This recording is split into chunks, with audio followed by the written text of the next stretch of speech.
26 ദിവസം 2 വിക്കറ്റ് പോയി. First wicket ഏതായിരുന്നു? നമ്മുടെ മന്ത്രി സണ്ണി ജോസഫിന്റെ അളിയനെ അഡീഷണൽ പ്രൈവറ്റ് സെക്രട്ടറിയെ നിയമിക്കുകയും പിന്നീട് അത് വിവാദമായപ്പോൾ മാറ്റുകയും ചെയ്തു. രണ്ടാമത്തത് ഈ പറഞ്ഞ ദേവസ്വം സ്പെഷ്യൽ ഗവൺമെന്റ് ലീഡറായിട്ട് ഒരു അഡ്വക്കേറ്റിനെ നിയമിക്കുന്നു. അവിടെ 4 പ്രശ്നമാണുള്ളത്. ഒന്നാമത്തെ പ്രശ്നം, ഇതുവരെ ഇല്ലാത്തൊരു തസ്തിക നിർമ്മിച്ചിട്ടാണ് ഈ ഒരു നിയമനം എന്ന് ആലോചിക്കണം. രണ്ടാമത്തത് കോൺഫ്ലിക്ട് ഓഫ് ഇൻട്രസ്റ്റ് ആണ്. അതിനു മുമ്പ് ഇൻട്രസ്റ്റ് ഉണ്ട് കേട്ടോ. അതായത് ഈ പറഞ്ഞ അഡ്വക്കേറ്റിന്റെ സോഷ്യൽ മീഡിയയും മറ്റുള്ള കാര്യങ്ങളും നോക്കിക്കഴിഞ്ഞാൽ നമുക്കറിയാം ഒരു പ്രത്യേക വ്യക്തിയെയും പാർട്ടിയെയും ആണ് ഈ പറഞ്ഞ വ്യക്തി സ്തുതിക്കുകയും എന്നാൽ നേരെ മറിച്ച് ഒരു പ്രത്യേക പാർട്ടിയും രാഹുൽ ഗാന്ധി ഉൾപ്പെടെയുള്ളവരെ വിമർശിക്കുകയും ചെയ്യുന്ന ഒരു വ്യക്തിയാണ്. അപ്പൊ അങ്ങനെയുള്ള ഒരാളെയാണ് UDF സർക്കാർ നിയമിച്ചിട്ടുള്ളത്. ഈ മൂന്നാമത്തത് കോൺഫ്ലിക്ട് ഓഫ് ഇൻട്രസ്റ്റ് ആണ്. അതായത് ഈ പറഞ്ഞ അഡ്വക്കേറ്റ് ഈ പറഞ്ഞ ശബരിമല സ്വർണ്ണക്കൊള്ള കേസിൽ പ്രതികളെ റെപ്രസെന്റ് ചെയ്യുന്ന അഡ്വക്കേറ്റ് ആണ്. അപ്പൊ അവരെന്താ പറഞ്ഞിട്ടുണ്ടാവും കോടതിയിൽ? ഞങ്ങളൊന്നും സ്വർണം മോഷ്ടിച്ചിട്ടില്ല എന്നാണ് പറഞ്ഞിട്ടുള്ളത്.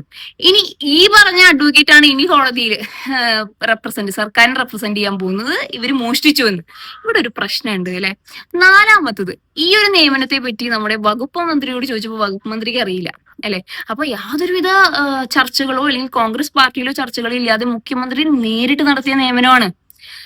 ഇവിടെ ഈ ഇടയിലുള്ള ട്രെൻഡുകൾ, അതായത് പുതിയൊരു സർക്കാർ വന്നു കഴിഞ്ഞാൽ അപ്പോയിന്റ്മെന്റ്സ് ഉണ്ടാവും, വകുപ്പ് മേധാവികളെയും മറ്റുള്ള ആൾക്കാരെയും ഒക്കെ മാറ്റും, പൊളിറ്റിക്കൽ അപ്പോയിന്റ്മെന്റ്സ് ആയിരിക്കും. അപ്പൊ നമുക്കിപ്പോ ഇവിടെ കാണാൻ പറ്റുന്ന ട്രെൻഡ് എന്ന് പറയുന്നത് 75% ആളുകൾ എന്ന് പറയുന്നത് ഈ പറഞ്ഞ വർഗീയത പറയുന്ന, സംഘപരിവാറിനെ അനുകൂലിക്കുന്ന, BJP ചായ്വുള്ള, മോദിയെ സ്തുതിക്കുന്ന ആളുകളെയാണ് ഈ പറഞ്ഞവരൊക്കെ നിയമിക്കുന്ന ട്രെൻഡ്. രണ്ടാമത്തെ കാര്യം, ഈ പറഞ്ഞ UDF സർക്കാരിനെ മറ്റും വിമർശിക്കുന്നവര് പറയുന്നത് ഇത് മേനോൻ രാഷ്ട്രീയമാണെന്നാ പറയുന്നത്. അതായത് നമ്മൾ ഈ സത്യപ്രതിജ്ഞ ചടങ്ങിലും മറ്റൊക്കെ കണ്ട മേനോൻ രാഷ്ട്രീയം ഉണ്ടല്ലോ, അറിയില്ല കേട്ടോ. പിന്നെ മൂന്നാമത് ചിലവര് പറയുന്നത് ഇത് ഡീലാണെന്നാ പറയുന്നത്. പക്ഷേ ലാസ്റ്റ് ആയിട്ട് ഞാൻ ഉൾപ്പെടെയുള്ള പ്രബുദ്ധരായിട്ടുള്ള മലയാളികളോടാണ് ഒരു ചോദ്യം. നിങ്ങൾ ഒരു സർക്കാർ മാറണമെന്ന് ആഗ്രഹിച്ചു, ഒരു മാറ്റത്തിനായിട്ട് അല്ലെ ഒരു പുതുയുഗത്തിനായിട്ട് നിങ്ങൾ വോട്ട് ചെയ്തു. ഒരു മാസമാണ് തികയുന്നത്. പക്ഷെ ഇതിന്റെ ഇടയിൽ ഈ കണ്ടുവരുന്ന എല്ലാ ചിത്രങ്ങളും ചർച്ചകളും ഇതിലൊന്നും നിങ്ങൾ സംശയിക്കേണ്ട യാതൊരു കാര്യവുമില്ല അല്ലെ, സംശയിക്കേണ്ട.